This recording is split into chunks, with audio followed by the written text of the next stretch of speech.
ጀነት መግባት የሚፈልግ ብቻ ያዳምጥ። ጀነትን አብረዋችሁ መግባት ለምትፈልጓቸው ወዳጆቻችሁ ሼር ወይም ሜንሽን አድርጓቸው። ወደ ጀነት የሚያዳርሱ በጣም ብዙ መልካም ሥራዎች አሉ። ከነዛ ውስጥ በአላህ ፍቃድ 19 መንገዶችን እነግራችኋለሁ። ቢያንስ ከ19ኙ ውስጥ 5ቱን ለመተግበር እንሞክር ኢንሻአላህ። ወደ ጀነት የሚያዳርሱ 19 መንገዶች። አንደኛ፣ በአላህ አንዳችም ነገር ሳያጋራ ከአላህ የተገናኘ ሰው ጀነት ገባ። ሁለተኛ፣ በአላህና በመልእክተኛው ያመነ ሰላትን በትክክል የሰገደ ረመዳንን የጾመ አላህ ጀነት ሊያስገባው ግድ ነው። ሶስተኛ፣ የአላህን ውዴታ ፍለጋ መስጂድ የገነባ ሰው አላህ በጀነት ውስጥ ተመሳሳይ ቤት ይገነባለታል። አራተኛ፣ ጠዋትም ሆነ ማታ ወደ መስጂድ የሚመላለስ ሰው በተመላለሰ ቁጥር አላህ በጀነት ውስጥ ማረፊያ ያዘጋጅለታል። አምስተኛ፣ በሁለት እግሩና በሁለት ከንፈሩ መካከል ያለውን ለመጠበቅ ቃል ለገባልኝ ሰው በጀነት ቃል እገባለታለሁ። ስድስተኛ፣ በቀንና ሌሊት ውስጥ 12 ረካዓዎችን ሱና የሰገደ ሰው በእነሱ ምክንያት በጀነት ውስጥ ቤት ይገነባለታል። ሰባተኛ፣ ዕውቀት ፍለጋ መንገድ የገባ ሰው በዚያው ምክንያት አላህ ወደ ጀነት መንገድ ያገራለታል።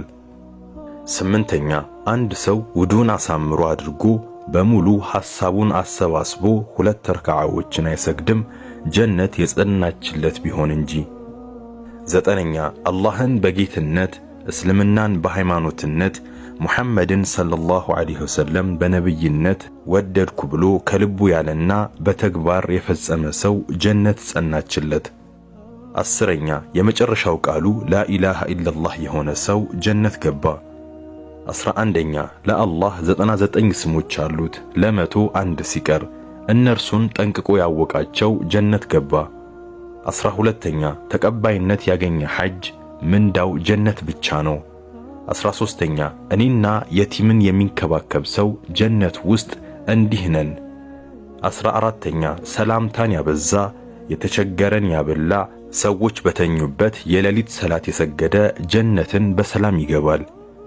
15ኛ፣ እውነት ወደ ጽድቅ ነገር ይመራል፣ ጽድቅ ነገር ወደ ጀነት ይመራል።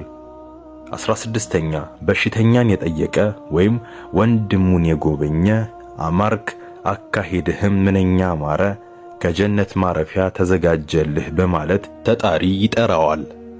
17ኛ፣ ሰዎችን በብዛት ጀነት የሚያስገባው የአላህ ፍራቻና መልካም ስነ ምግባር ነው። 18ኛ፣ እኔን የታዘዘ ጀነት ገባ፣ እኔን እምቢ ያለ በእርግጥ አመፀ።